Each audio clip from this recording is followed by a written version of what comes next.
Après le paramétrage depuis Info 7 installé sur la machine, nous pouvons commencer à concevoir le questionnaire. Bien que nous l'avons en version papier, nous allons transcrire ces mêmes questions en version numérique pour permettre la saisie après. Donc le module qui nous aide à le faire, c'est le module Form Designer. Ce module permet à l'utilisateur de créer des champs en fonction des types de questions, des types de variables. Et il peut créer plusieurs champs, même si le nombre de champs est limité par page, mais il peut créer le nombre de pages qu'il veut. Donc le nombre de pages est quasiment limité. Voilà, donc le nombre de champs, par contre, est limité par nombre de pages, par page. Donc, ce processus obéit à une saisie des données sur la base d'un modèle conditionnel. Et donc, les questions peuvent être liées les unes aux autres. Une question peut dépendre d'une autre. Donc, cette logique doit ressortir dans le questionnaire.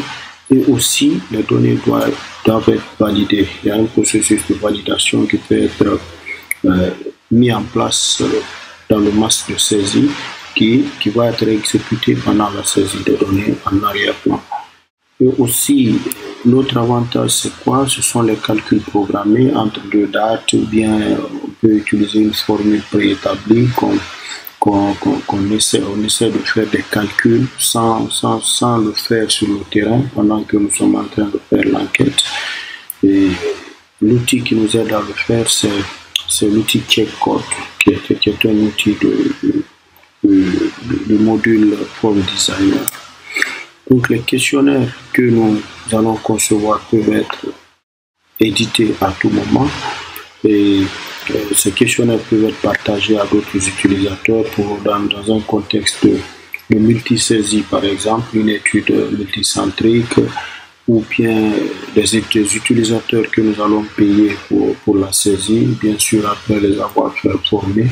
Mais ce qu'il faut garder à l'esprit est que quand les données sont saisies, il faut être très prudent en rajoutant d'autres variables ou en rajoutant d'autres questions. Parce que il y a un risque de perdre les données. Nous pouvons aussi supprimer certaines données, supprimer certaines variables. Et donc toutes ces possibilités existent. Et en pratique, en cliquant sur questionnaire, nous avons une page qui apparaît. Au niveau de cette page, pour créer notre questionnaire, nous devons tout d'abord créer le projet sur lequel nous travaillons. Et si nous avons déjà un projet qui existe, on peut l'ouvrir à partir d'ici. Et ici, vous avez des modèles, des templates qui peuvent être là. Donc, en cliquant sur Nouveau projet, nous avons cette boîte de dialogue qui s'affiche. Le nom du projet, nous allons dire le projet, c'est un projet de formation. Et puis, info. Et il faut toujours éviter les caractères spéciaux, c'est-à-dire les virgules, les points-virgules, les espaces, tout ce qui est caractère spécial. Et ici, nous pouvons faire une brève description de notre projet, qui n'est pas obligatoire. Et le formulaire, ici, le formulaire obéit aux mêmes caractéristiques que le nom du projet. Nous ne devons pas mettre de caractères spéciaux. Nous allons nommer le formulaire formation.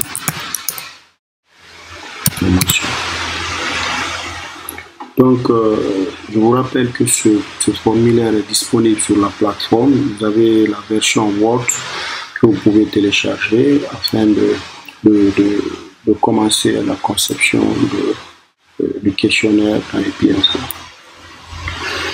Donc ici, c'est la page de projet et ici, c'est la barre de menu. Donc, voici notre projet, le projet de formation. Nous avons notre formulaire ici, formation, et nous avons la page 1. Donc, ici, ce sont les champs que vous voyez ici, les champs que nous pouvons utiliser pour développer nos questions, et aussi des modèles que nous pouvons réutiliser. Ce sont des modèles qui marchent déjà, que nous pouvons utiliser dans notre questionnaire. Donc, ici, nous avons une page vierge.